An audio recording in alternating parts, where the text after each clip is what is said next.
Selamat pagi anak-anak, apa kabar hari ini? Salam jumpa lagi dengan Ibu Ori hari ini dalam pelajaran agama Katolik. Tema pelajaran kita hari ini tentang Daud anak gembala jadi raja besar pemersatu bangsa. Mari anak-anak kita awali pelajaran kita dengan doa. Dalam nama Bapa dan Putra dan Roh Kudus. Amin. Allah Bapa yang Maha Baik, Engkau senantiasa mendampingi umat pilihan-Mu melalui tokoh-tokoh yang Engkau pilih. Pada kesempatan ini, kami akan belajar mengenal pendampingan-Mu lewat tokoh Daud. Bantulah kami agar pengenalan akan tokoh Daud membantu kami mengenal Engkau dan diri kami, sehingga kami tumbuh dan berkembang sesuai dengan rencana-Mu. Demi Kristus pengantara kami. Amin. Dalam nama Bapa dan Putra dan Roh Kudus. Amin. Nah, anak-anak, hari ini kita akan belajar secara khusus tentang Daud anak gembala jadi raja besar pemersatu bangsa. Daud adalah salah satu tokoh Alkitab yang sangat terkenal dan dikasihi Allah. Daud adalah nenek moyang Yesus Kristus. Karenanya Yesus seringkali disebut anak Daud. Ayahnya bernama Isai dan ibunya bernama Nahas. Bapak Isai mempunyai 8 anak laki-laki. Yang pertama bernama Eliab, kedua Abinadab, ketiga Simea, keempat Natanael, kelima Radai, keenam Ozem, ketujuh Nathan, dan kedelapan adalah Daud. Daud adalah seorang anak gembala yang memiliki kemampuan berperang. Beberapa kali ia melawan binatang buas yang akan memangsa kawanan ternak yang dijaganya. Selain itu, ia juga memiliki keterampilan memainkan suling dan kecapi yang bunyinya sangat indah. Daud juga adalah pengarang banyak mazmur. Mazmur ini sampai sekarang masih digunakan dalam tata perayaan Ekaristi. Daud mulai dikisahkan dalam kitab suci ketika Allah memimpin Samuel ke rumah Isai untuk mengurapinya sebagai raja. Mari anak-anak, kita simak kisah Raja Daud berikut ini. Tahukah kamu salah satu alasan mengapa kita punya harapan untuk hidup abadi di bumi Firdaus?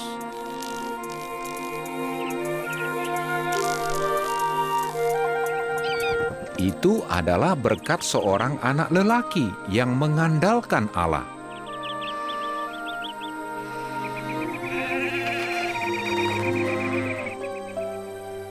Namanya Daud. Ia seorang gembala yang hidup dahulu kala. Ia harus berani supaya bisa melindungi dombanya.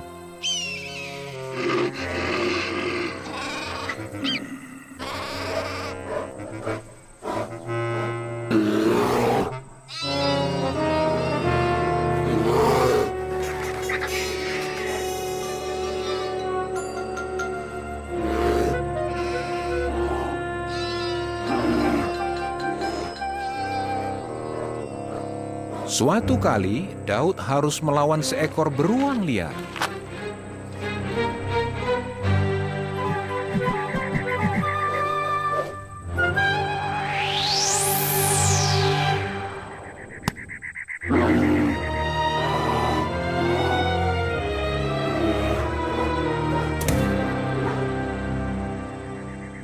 Walaupun masih muda, ia selalu mengandalkan Allah.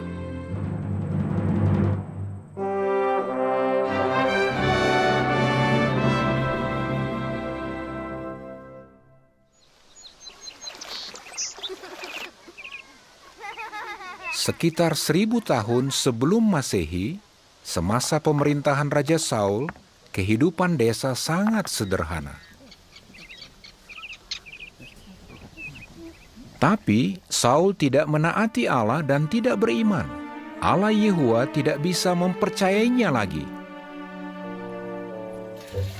Maka ia mengutus nabinya Samuel untuk memilih raja yang lebih baik.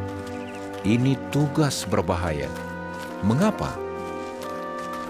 Jika ketahuan oleh Saul, Samuel akan dibunuhnya. Yehua menyuruh Samuel membawa seekor sapi sehingga ia seolah-olah hanya berkunjung untuk mempersembahkan korban. Jadi, Saul tidak akan tahu maksud kunjungannya yang sebenarnya.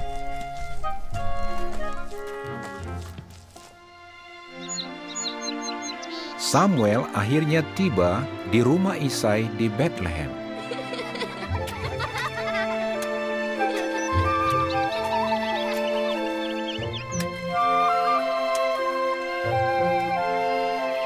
Nah, Isai punya 8 putra. Sewaktu Samuel melihat sang putra sulung Eliab yang tinggi dan tampan, Samuel berpikir, pasti ini orang yang harus kupilih. Tapi Yehua memperingatkan Samuel, jangan terkecoh oleh penampilan. Yang aku lihat adalah hatinya. Samuel lalu melihat ke-6 putra Isai lainnya. Tapi Yehua tidak memilih Abinadab atau Syamah atau semua yang lain. Samuel pun bertanya, apakah ini sudah semuanya? Isai mengatakan bahwa tinggal yang bungsu Daud yang sedang pergi menggembalakan domba. Panggil dia, kata Samuel.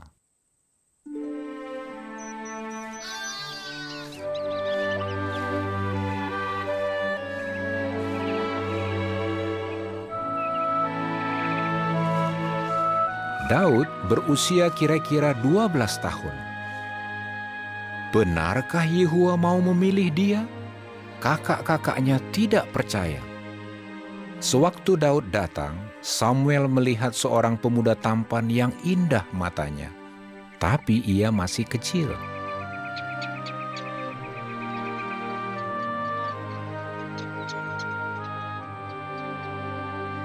Semuanya terkejut ketika Yehua mengatakan kepada Samuel, "Dialah orang yang akan mengandalkan aku.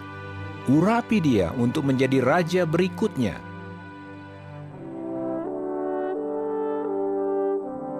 Sejak itu, roh Yehua menyertai Daud.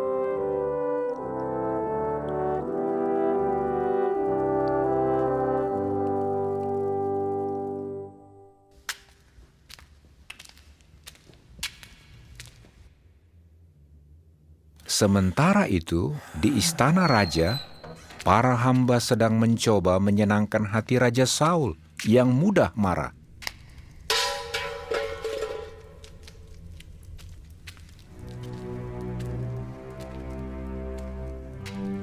Raja Saul yang jahat sadar bahwa Allah telah menolak dirinya.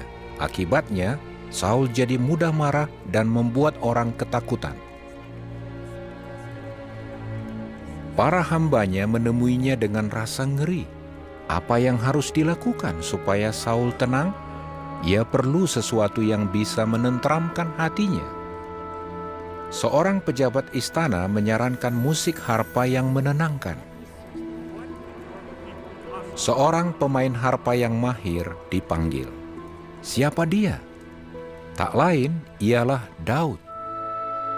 Saul pun menyayangi Daud karena musiknya membuat hatinya lebih tenang.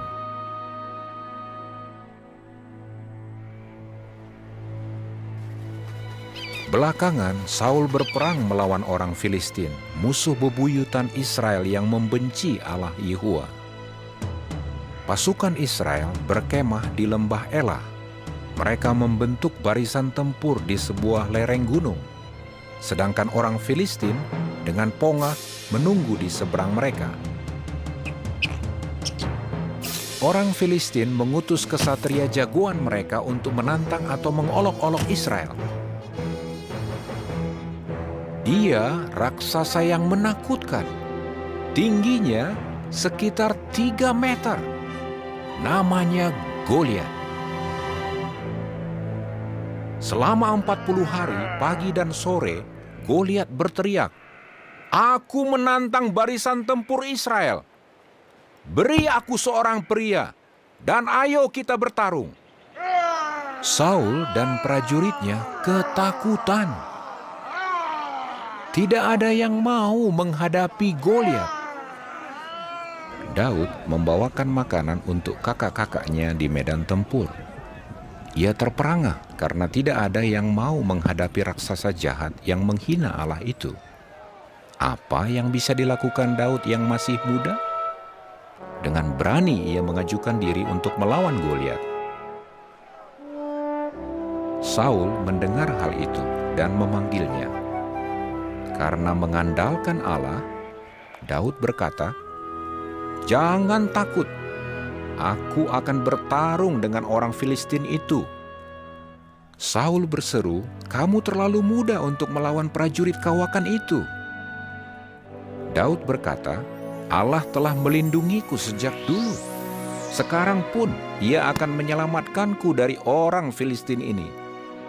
Goliat harus mati, karena ia sudah menantang Allah yang hidup, Yehuwa." Nah, senjata apa yang Daud gunakan? Tongkat gembalanya, 5 batu yang licin, dan pengumban andalannya. Cuma itu. Raksasa itu nyaris tidak percaya. Siapa anak kecil ini yang keluar untuk menghadapi dia? "Anjingkah aku sehingga kamu mendatangiku dengan tongkat? Ayo ke sini, dan aku akan menjadikanmu makanan burung dan binatang." Daud menjawab, "Kamu mendatangiku dengan pedang, tombak, dan lembing. Aku mendatangimu dengan nama Yehuwa."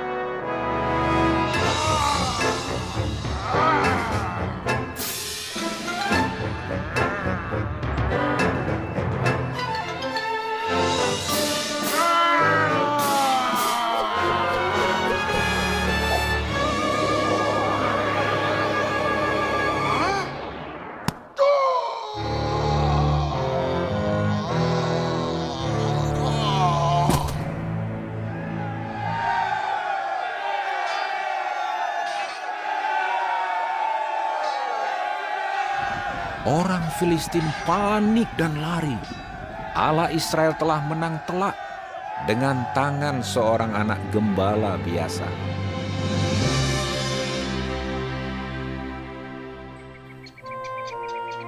Yonatan, putra Saul, mendengar tentang pertempuran itu. Ia terkesan oleh kemenangan Daud atas Goliat. Bukannya iri, ia mengagumi Daud.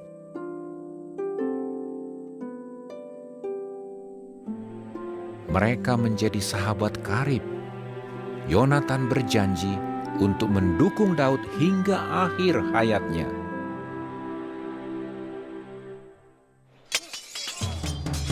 Tidak lama setelah Daud mengalahkan Goliat, Saul menjadikan Daud komandan prajurit. Seraya waktu berlalu, Daud terbukti lebih hebat daripada Saul. Para wanita berkumpul untuk melihat Saul dan Daud sepulangnya mereka dari perang. Mereka menyambut dengan menyanyi dan menari sambil berteriak, "Saul mengalahkan ribuan dan Daud puluhan ribu." Saul geram karena dibanding-bandingkan seperti itu. Ia iri dan marah, lalu mulai tidak menyukai Daud. Ia tidak percaya kepada Daud. Saul pun mulai bersiasat agar Daud terbunuh.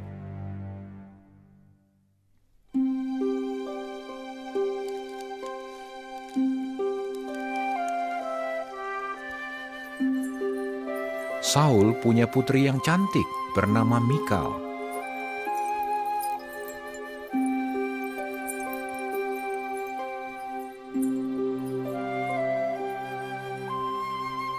Tanpa sepengetahuan Saul, Mikal jatuh cinta kepada Daud. Hamba Saul tahu bahwa Mikal ingin kawin dengan Daud. Sewaktu Saul mengetahui bahwa Mikal mencintai Daud, akhirnya Saul melihat kesempatan untuk menyingkirkan dia. Melalui hamba-hambanya, Saul memberikan tawaran kepada Daud. Ia memperbolehkan Daud mengawini Mikal, asalkan Daud membunuh 100 orang Filistin. Saul berharap orang Filistinlah yang membunuh Daud. Daud menerima tantangan itu, dan dengan beberapa anak buahnya, ia pergi dan membunuh bukan cuma 100, tapi 200 orang Filistin. Siasat Saul gagal dan ia terpaksa memberikan Mikal kepada Daud. Jelaslah, Yehua mendukung Daud. Saul pun sangat takut. Sejak itu, ia akan menjadi musuh terbesar Daud. Tapi, Saul masih membutuhkan musik Daud yang menenangkan. Namun itu hanya sebentar. Kebencian Saul tak dapat disembunyikan lagi.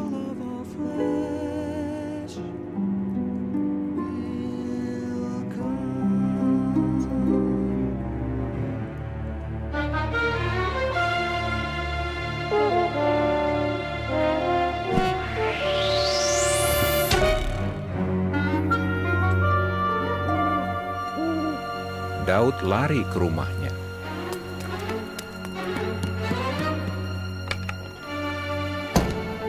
Mikal memperingatkan dia, "Kalau kamu tidak lari malam ini juga, besok kamu akan mati."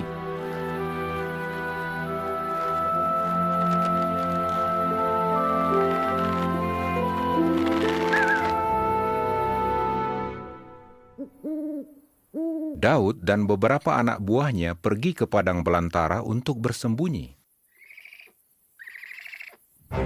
Saul dan pasukannya mengejar Daud.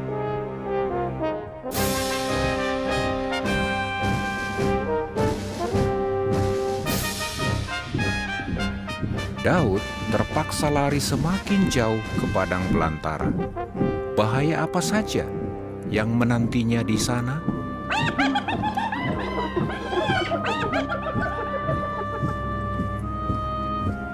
Saul mencari kemana-mana, tapi tidak bisa menemukan Daud.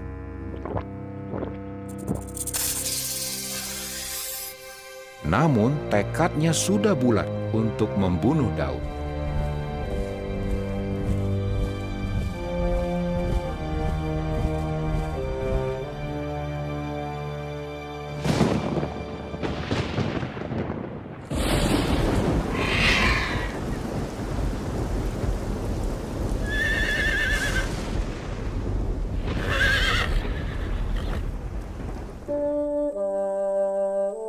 Yonatan mengambil risiko dan pergi mencari Daud.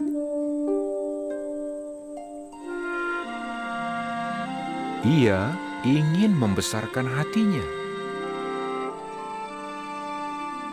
Menemukan Daud bukan tugas mudah.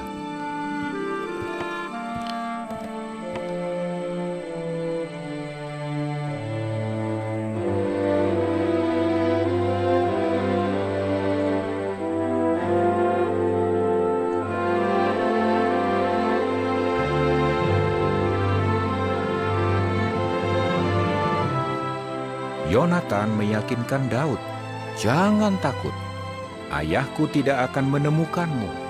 Kamu akan jadi raja Israel, dan aku akan jadi orang kedua setelah kamu." Mereka berjanji untuk saling loyal, tapi itulah pertemuan mereka yang terakhir kali.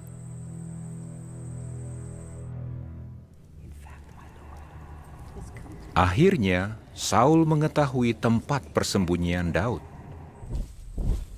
Dengan 3.000 prajurit terbaiknya, ia mengepung Daud.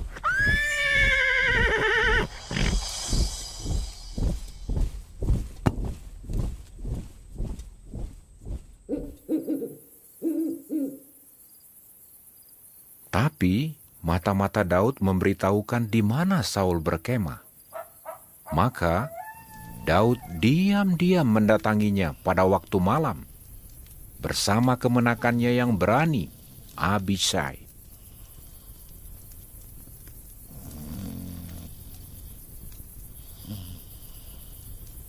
Semua penjaga telah tertidur.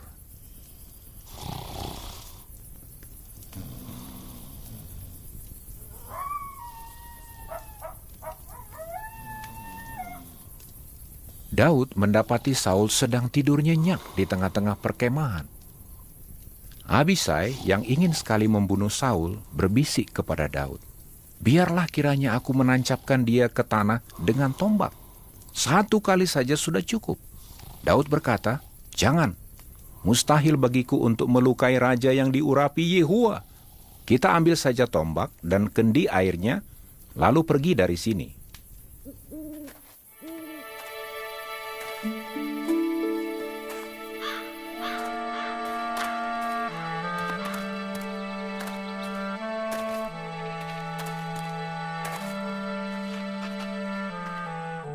Dari puncak gunung di dekat sana, Daud berteriak memanggil kepala pengawal Saul.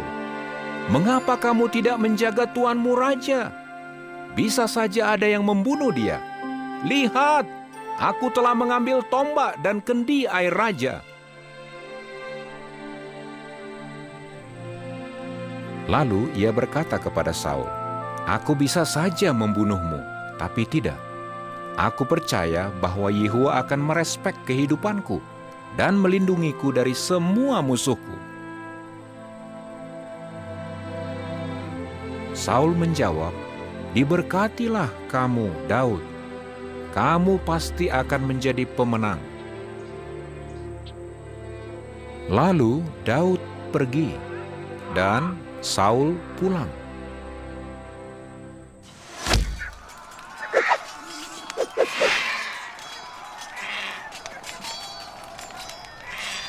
Bangsa Israel terus berperang dengan orang Filistin. Namun, kali ini situasinya buruk. Di Gunung Gilboa, orang Filistin mengepung Saul. Mereka membunuh 3 orang putranya. Salah satunya adalah Yonatan, sahabat kepercayaan Daud. Lalu Saul terkena panah. Ia terluka parah. Daripada dibunuh oleh musuh-musuhnya, Saul menjatuhkan diri ke atas pedangnya sendiri. Ia bunuh diri. Daud yang selalu loyal kepada raja pilihan Yehuwa sangat sedih, sampai-sampai ia mengoyakkan pakaiannya. Ia dan anak buahnya menangis, meratap, dan berpuasa. Ia juga menggubah sebuah nyanyian duka cita. "Hatiku amat susah. Saul dan Yonatan telah mati bersama-sama. Saudaraku, Yonatan, kamulah sahabatku yang terdekat dan paling kupercayai."